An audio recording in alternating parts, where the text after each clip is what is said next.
J'ai commencé à faire des graffitis en 91, à faire des tags, et en 92 à peindre avec le pseudo Toons, jusqu'en 96 à peu près. Et après quelques petits problèmes, j'ai arrêté de peindre pendant un petit moment. Et quand j'ai commencé à m'intéresser de nouveau à ce milieu du graffiti, que j'avais pas vu depuis une quinzaine d'années, forcément je me suis pris une grosse claque. Donc j'ai cherché un nouveau concept. Et donc je me suis dit, tiens, si le graffiti avait existé avant, en plein Moyen-Âge, l'Égypte antique, ou quelle que soit l'époque, qu'est-ce que ça aurait donné? Et de là, je me suis dit, bah tiens, rétro-graffitisme, du graffiti transposé avec le rétro-futurisme en se disant, et si?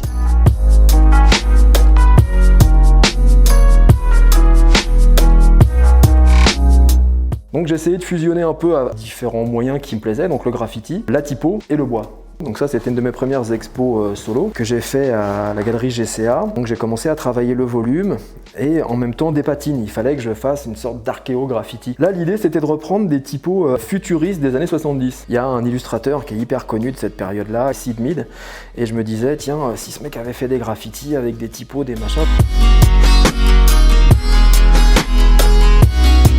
Là c'est pareil, là c'est très années 50, donc j'ai repris des typos, des couleurs des années 50. Ça c'est une des pièces que j'avais récupérées, que j'avais fait pour une expo chez Agnès B. Là c'est Shanghai 1930, avec des grosses typos massives qui rappellent un peu la fin de l'art déco et surtout mes influences. Il y a un graphiste que j'adore de cette période qui s'appelle Cassandre.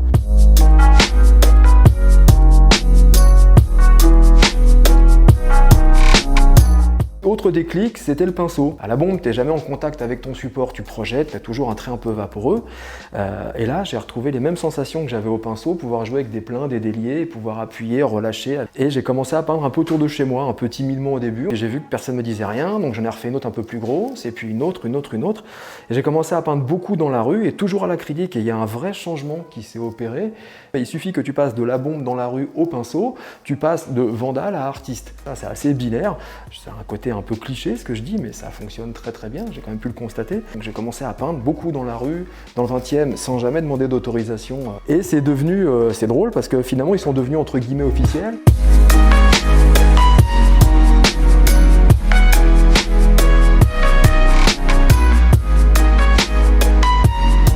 Alors, quand j'ai peint dans la rue, j'ai pas mal peint avec le thème que j'avais appelé Rétropolis.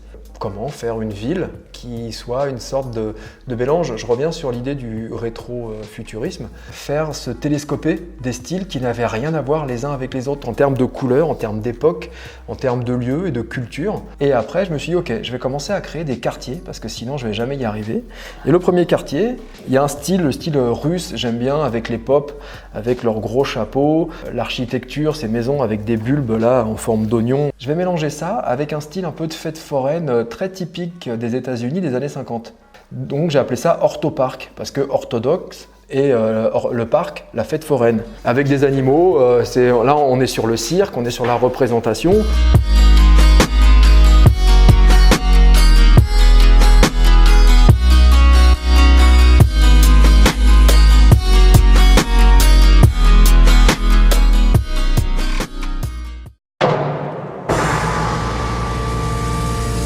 Debating the destruction of your world. Il y a un thème qui me trottait dans la tête depuis un petit moment, qu'on peut simplifier en appelant le pacte avec le diable. Cette métaphore de se dire, qu'est-ce qu'on est prêt à faire à un moment pour accéder au pouvoir, au fait d'avoir de l'argent, au fait d'être influent, d'avoir du talent, ou d'être beau, d'être jeune. Donc le principe du pacte avec le diable, on le retrouve dans la littérature. Je suis parti sur 3 livres principaux pour cette expo.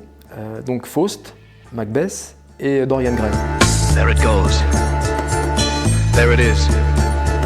You'll hear the sound of the explosion any second now. Tu vois que Macbeth a cette vision des 3 sorcières qui sont représentées là justement sur cette toile. Il a une apparition sur la lampe des 3 sorcières qui lui disent qu'il va devenir roi alors qu'il est pour l'instant très très loin. Et donc c'est aussi toute cette question-là, c'est est-ce que ces sorcières ont une vraie vision du futur ou est-ce qu'elles vont l'inciter lui à agir, à tuer son propre roi? Avec aussi une grosse référence à Klimt parce que je suis un gros fan avec cette matière. Et là, ce qui est représenté, c'est plutôt des yeux de chouette. Pareil, dans la peinture du Moyen-Âge, la chouette véhicule un message plutôt symbole du malin.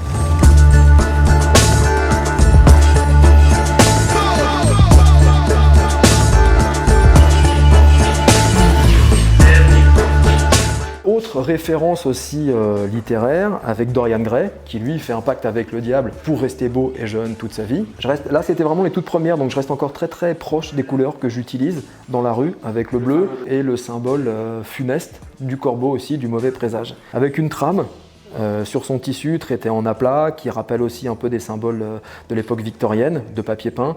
Il y a toujours beaucoup de petits symboles qui sont disséminés à droite à gauche. We offer you escape.